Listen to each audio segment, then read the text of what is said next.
E aí, gente, tudo bem? Enem 2020, primeira aplicação, questão 88. Vamos aí para a resolução da questão. Primeiro enunciado, claro, né? Considerando a análise dos textos.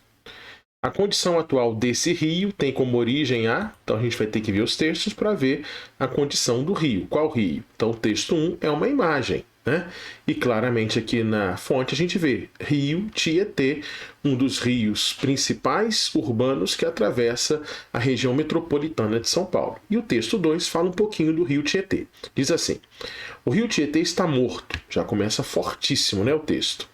Ao menos uma parte dele, 137 quilômetros para ser mais preciso. Uma pesquisa da Fundação SOS Mata Atlântica mostra que em 2016, o trecho do rio com qualidade de água classificada como ruim ou péssima começa em Itaquaquecetuba, passa por toda a região metropolitana de São Paulo e chega até Cabreúva, já no interior de São Paulo. Nesse trecho, a água não tem oxigênio suficiente para abrigar vida. Então a gente está falando de poluição hídrica, né? A gente está falando de agressão aos recursos hídricos. O rio Tietê é um rio muito castigado, é um rio que sofre aí uma intensa carga de dejetos que são jogados diariamente nesse rio. Então é um rio com altíssimo nível de poluição, altíssimo nível de degradação. Em pesquisa realizada em 2019, o rio Tietê, que tem 1.100 quilômetros de extensão da sua nascente até a sua foz, o rio Tietê é afluente do rio Paraná, então a foz dele é quando ele deságua no rio Paraná, o que dá uma extensão de 1.100 quilômetros. Passando por 62 municípios, nessa pesquisa identificou-se que dos 1.100 quilômetros, 163 quilômetros estão altamente poluídos, aonde o nível de oxigenação é 0%. E a pesquisa identifica quais são as causas principais que geram essa degradação, essa poluição.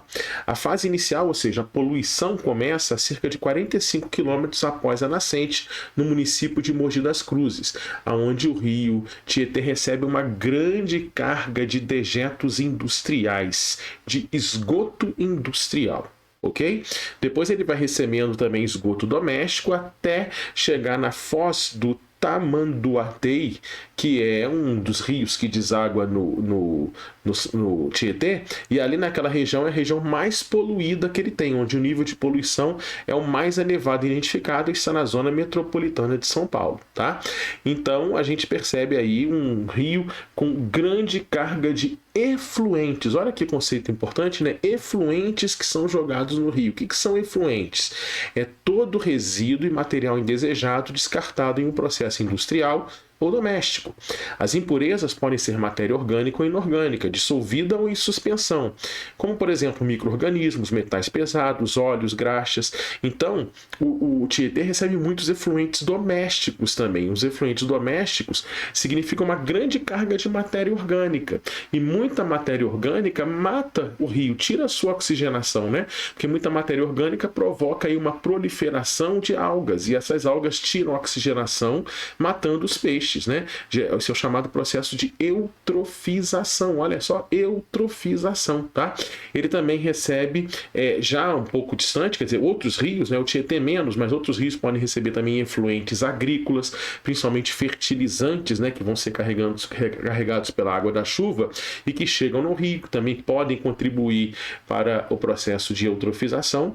E o Tietê tem aí como principal culpado não os efluentes domésticos, mas principalmente os efluentes industriais, né? Indústrias jogam aí o seu esgoto, né? Os seus dejetos no rio Tietê, como por exemplo mercúrio, cádmio, metais pesados, né? Então tudo isso contribui para a altíssima poluição, para a morte, como diz ali, do rio Tietê. Ele não tem oxigenação para abrigar a vida. Beleza? Tudo bem? Vamos aqui à resolução.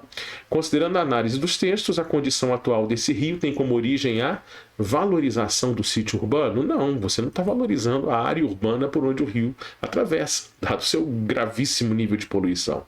Extinção da vegetação nativa também não, porque o rio Tietê, na sua parte urbana, não tem nem mata ciliar, né? Está tudo cimentado, inclusive nas suas margens, ou seja, foi um rio que foi retilinizado ou retificado, ou seja, ele foi mudado o seu curso natural para adaptar à expansão da cidade, e toda a vegetação natural em volta dele, nas áreas urbanas, foi retirada. Tá? Letra C, recepção de densa carga de dejetos? Sim, né? Densa carga de efluentes. Essa é a alternativa correta. Bacana? Poluição hídrica, uma questão bem interessante aí do Enem. Curte o vídeo, tá? Se realmente gostou. Letra D, captação desordenada do regime pluvial, que a gente está captando, está recebendo água da chuva desordenadamente? Não, nada disso, né? Expansão do uso de defensivos químicos, que seriam agrotóxicos. Então, na área mais poluída, a poluição do rio Tietê é basicamente questão industrial e doméstica, né? Esse tipo de efluentes. Então, a gente não pode colocar defensivos químicos como o principal fator, tá? Porque são áreas urbanas e não áreas agrícolas, as áreas mais poluídas do Tietê. Tranquilo? Beleza? Então, questãozinha do Enem 2020, muito interessante. Atenção nos conceitos que a gente trabalhou: eutrofização, efluentes, né, poluição, bem bacana mesmo. Valeu?